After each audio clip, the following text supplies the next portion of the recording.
Good morning, learners. It's 10 a.m. of 2nd May, and we are ready with our initiative 10 minutes and newspaper done. So let us make your day productive by finishing your newspaper quickly. We have selected 9 news from today's newspaper. You can download the PDF of our news from our Telegram channel or website's daily current tab. You can have a glance at the headings before we start.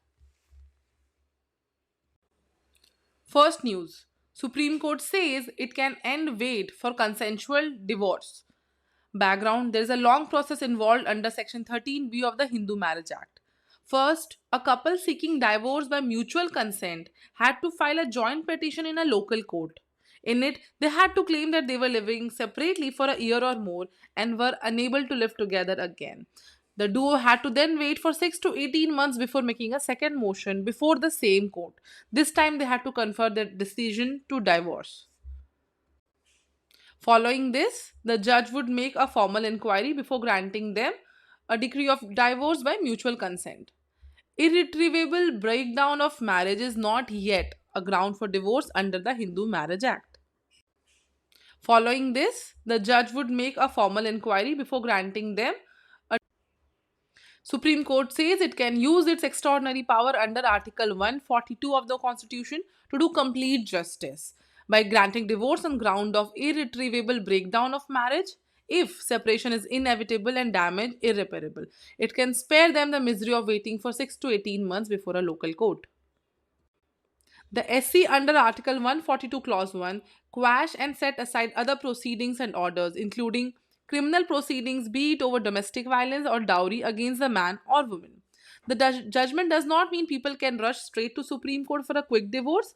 It means that Supreme Court, using great care and caution, can invoke Article 142 to deal with certain cases by way of transfer petitions or appeals in civil or criminal matrimonial disputes. However, the judgment cautioned that the grant of divorce by the Supreme Court on the ground of irretrievable breakdown of marriage was not a matter of right, but a discretion which is to be exercised with great care and caution. However, the judgment cautioned that the grant of divorce by the Supreme Court on the ground of Article 142 provides discretionary power to the Supreme Court as it states that the Supreme Court, in the exercise of its jurisdiction, may pass such decree or make such order as is necessary for doing complete justice in any cause or matter pending before it. So it has been used in various cases like the cleaning of Taj Mahal, Supreme Court used it, and in the ban on the sale of alcohol along national and state highways. Second news: China's amended anti espionage law. On April 26, China's legislature approved sweeping amendments to China's anti espionage law, broadening the scope of what may be defined as activities relating to spying and national security. Such high profile cases are involving journalists, foreign executives, as well as international companies in China. The expanded law follows the Xi Jinping government's increasing focus on security and a recent policy shift that now emphasizes the dual importance of development and security. The recent amendments are to China's 2014 anti espionage law. Article 1 of the law says the idea behind the legislation is to prevent, stop, and punish espionage, conduct, and maintain national security. The broad ambit of such words evoked concerns among both right groups and foreign enterprises in China. Foreign governments are concerned whether Chinese companies in the tech sector would be mandated to offer their vast amount of data to the authorities. For instance, one article of the law mandates that all state organs, armed forces, political parties, and public groups have the obligation to prevent and stop espionage activity and maintain national security. Third news: government bans 14 apps in J&K sites used by terror groups. Most of the applications are communication platforms that allow encrypted messaging. The list of apps was determined after authorities examined mobile phones used by detained operatives. You can read the list and it may come in prelims examination. Previously, the Indian government banned numerous Chinese apps, accusing them of being prejudicial to the sovereignty and integrity of India, defense of India, security of the state, and public order. Fourth news: the Odisha government on Monday began the survey of people from the other backward classes belonging to 210 castes in the state to determine their social and educational status. Now, Odisha is the second state to conduct the survey after Bihar. The rationale given is since legislations of most of the states on reservation policies for social and economically backward classes and the other backward classes had been struck down by the Supreme Courts and the High Courts on the ground that the policies on reservation is made without any scientific database of the social and economically backward classes and OBC population. It is imperative that detailed enumeration of SEBC and OBC is to be made by center by inserting appropriate columns in the census format 2021 for identification of SABC status of these categories of population. No formal census since 1931 has included the caste details of the population, resulting in the lack of reliable and authentic data on the SABC and OBC populations. Since we are talking about OBC, do you know the percentage of OBCs, SCs, and STs in our country? If yes, please mention in the comments below. Fifth news. India leads 5 countries named as the laundromat countries that buy Russian oil and sell processed products to European countries, thus sidestepping European sanctions against Russia, says a Finland based group that cited the latest figures for the first quarter of 2023. The report released last week coincides with the latest data from analytics firm Kepler and a report by international agency Bloomberg that showed how European Union countries, which are all part of the price cap coalition that bars trade and insurance for any oil purchased above a certain price from Russia, are in fact increasing their intake of oil from India, China, Turkey, the UAE, and Singapore. Sixth news. Inaugural ASEAN-India maritime exercise in South China Sea from today.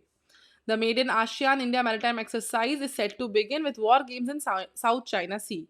Indian naval ships Satpura and Delhi will participate in the exercise. The Navy chief is in Singapore for the exercise as well as to take part in the International Maritime Defense Exhibition IMDEX 23, an international maritime security conference being hosted by Singapore. The inaugural edition of the Naval and Maritime Defense event IMDEX was held in 1987 and has been expanding year on year.